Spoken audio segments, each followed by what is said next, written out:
Salut à toi, aujourd'hui petite vidéo sur la journée du 15 mai. On va directement sur l'euro USD. Donc en fait ce que j'ai pu vous dire sur le dernier post Substack, en fait c'était d'envisager des achats dans la fourchette des 1,67, 1,65. Donc du coup j'ai pu ouvrir ma position à 1,67 pour un peu spéculer sur la réaction au support. De base je m'attendais plus à acheter d'un catalyseur, mais disons que je me suis fait un peu avoir dernièrement. Je trouve qu'on a quand même pas mal d'initiatives venant de Trump pour envisager des accords. On a certaines choses qui évoluent dans un sens, même si on a quelqu'un, quand même l'Iran qui reste très renfermé sur le fait d'envisager des solutions.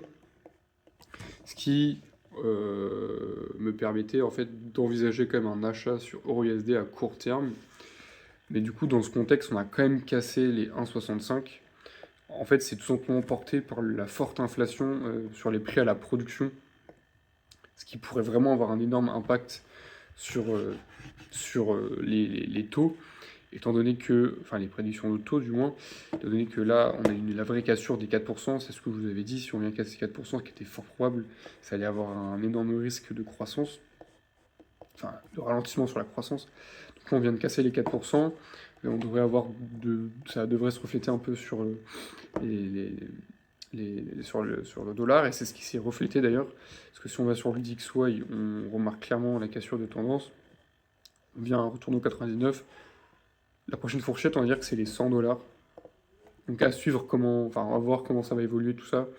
Si on regarde les prédictions de taux, on va directement aujourd'hui, on est plus sur du 40-40, on part carrément sur la fourchette au-dessus des 4%, ce qui est plutôt énorme d'ailleurs. Du coup, sur EURUSD, il n'y a pas forcément de gros catalyseurs en ce moment, je vais plutôt attendre la semaine prochaine. On aura certaines données qui vont peut-être pouvoir un peu nous aider. En termes de taux, on a un peu cette variation qui se fait ressentir. On vient casser les 3,15. Donc là, on se trouve encore des 3,170. Ça, c'est un réel signe pour de futures hausses de taux. Donc en juin, je pense que la probabilité ne fait que accroître. Dans ce sens, je pense qu'on pourra avoir une réelle sensibilité au dollar, étant donné que tout est lié au conflit actuellement. Donc voilà, j'ai un peu ce scénario. S'il n'y a pas de catalyseur pour que l'euro USD casse cette VWAP à 1,17, et ben je vais envisager de clôturer la position vers cette zone-là pour réenvisager des achats plus bas, parce qu'en fait, ce scénario-là est un peu moins valable, je trouve. Par contre, ce qu'on peut envisager, ça va être plutôt un retour à ce niveau-là. Pourquoi pas avoir une sorte de micro-range et retourner à ce niveau-là. Je trouve que ce scénario à court terme est quand même assez envisageable avec la cassure. Je ne pensais pas avoir une telle volatilité. Pour tout vous dire, je pensais que ça allait aller range vers les 1,65 et ne pas aller jusqu'au 1,60.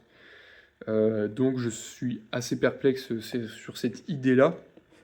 Par contre, avec une réescalade, on vient chercher les 1,25. Donc c'est pour ça que là, si on a une réescalade sur un retour à 1,17, ben en fait je clôture ma position pour partir à la vente. Tandis que si on part sur quelque chose avec des bons catalyseurs, je garderai ma position. Si on part sur une vente, eh ben, j'aurai un objectif à 1,25 à long terme, mais à moyen terme, donc en court moyen terme, on ira chercher les 1,55. 1,55. Pour ce qui est Eurocad, alors Eurocad, j'aurais pu vendre à ce prix-là, je ne l'ai pas fait. Je trouvais que en fait, en termes de niveau, support résistance, bon, en VWAP, on a des niveaux, mais je trouvais que c'était pas hyper structuré en termes de niveau de support résistance pour avoir quelque chose d'assez fiable dans cette fourchette-là. Donc j'ai pas préféré me positionner. Je préfère attendre que l'Eurocad atteigne mon objectif de 1,58, ce qui me paraît envisageable avec un prix du pétrole qui ne fait qu'augmenter d'ailleurs. Parce que aujourd'hui, on se trouve à 112 carrément. Comme je l'ai marqué, je pense que dans ce contexte, on se situe clairement dans la fourchette 106, 119. Moi, ça me paraît quelque chose d'assez probable dans le sens où, sans réescalade majeure, on ne devrait pas aller chercher beaucoup plus haut en fait. surtout par rapport à la spéculation, c'est surtout là où je veux en venir. Donc EuroCAD, je me positionne pas dessus, je vais attendre un retour à ces niveaux-là. Étant donné que enfin, faut rappeler, la BOC est très dovish, même avec le risque d'inflation élevé, ce qui devrait ramener un dollar canadien à la baisse, mais on a quand même à court terme, enfin à court terme, à moyen terme, le prix du pétrole qui pourrait aider le CAD, enfin tenir pour l'instant, ce qui pourrait ramener donc l'euro plus haut à l'avenir en cherchant plus bas en premier. Donc on va dire en fait c'est clairement ça, c'est le pétrole qui vient invester tout ça. Donc une fois qu'on arrive à cette fourchette là, pourquoi pas envisager de futurs achats. Au JPY, j'ai rien de prévu.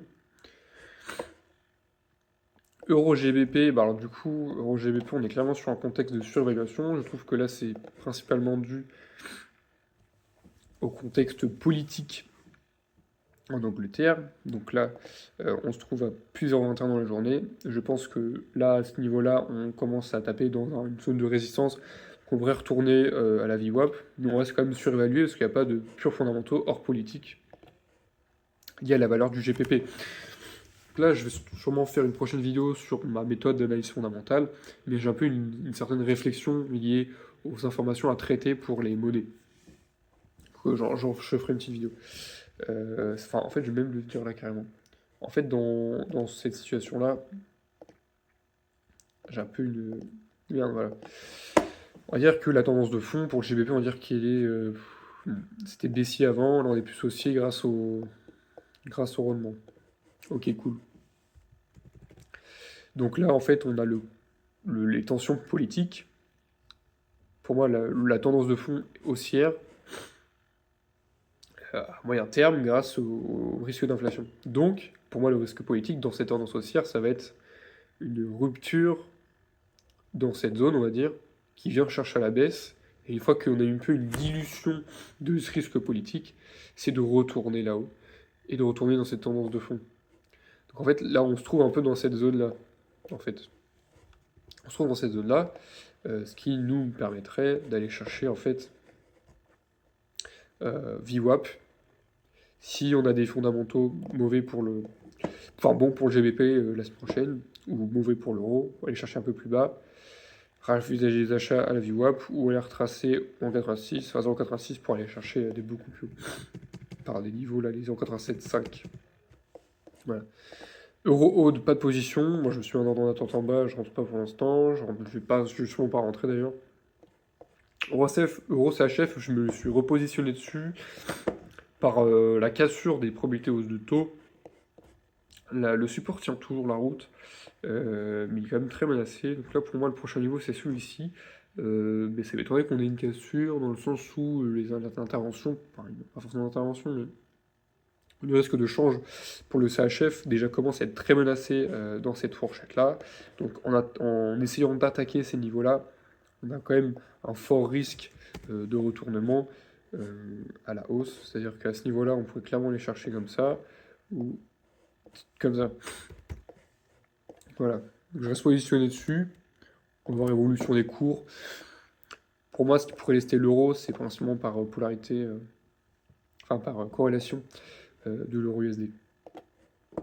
GBP USD, alors du coup, je m'étais pas positionné dessus sur cette vente-là. Donc là, je visais ce principal support.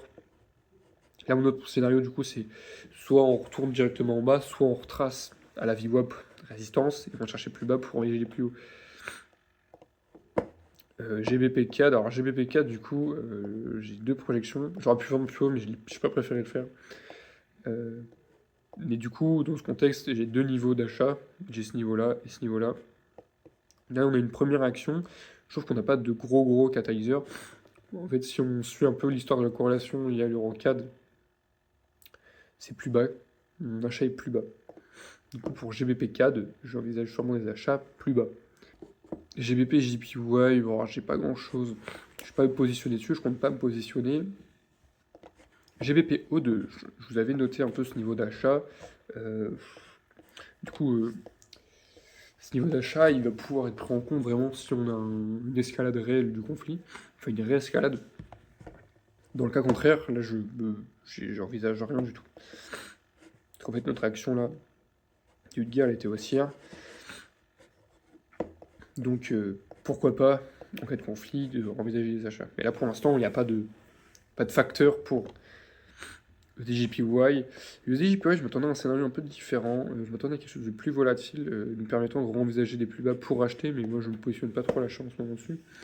Tout simplement pour ses réactions à la baisse. Très volatile. Étant donné que la Bosch pourrait clairement avoir des ambitions un peu d'intervention à partir des 160.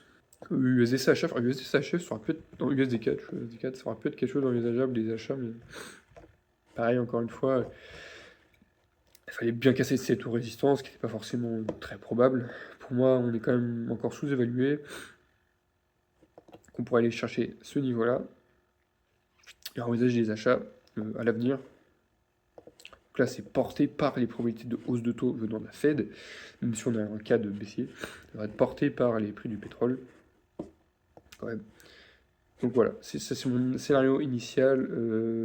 Sans catalyseur, je ne pense pas me positionner dessus, parce que je trouve que la paire est quand même plutôt corrélée en termes de prix du pétrole.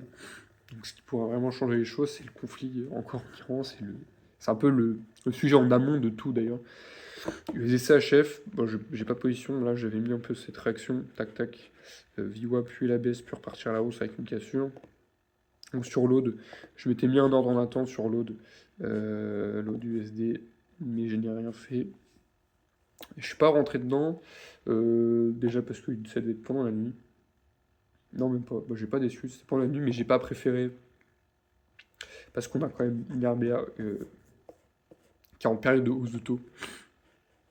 Ce qui pour moi, il y avait une opportunité technique, mais fondamentalement, ça évoque un peu un risque tout de même. Sur les indices, on tape des ATH, encore une fois, on a des réactions un peu haussières. Pareil sur les autres indices. Côté Bitcoin, on a quand même quelque chose, je trouve, qui reflète pas mal le marché.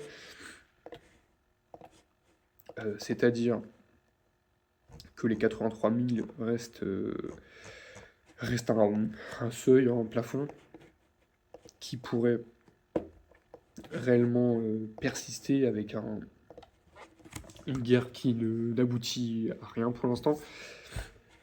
Le prix du baril devrait clairement avoir un effet de ralentissement économique. Sur l'or, j'ai pas de. En fait, sur l'or, on pourra envisager des achats que si on a un conflit qui s'arrête, parce qu'on pourrait avoir un changement drastique de la position de la Fed. Et le dollar, l'or avait agi principalement par corrélation inverse du dollar en conflit de la guerre, en début de guerre. Donc on était ici. Donc ça c'était au niveau d'avant. Je pense qu'on n'irait pas chercher aussi haut.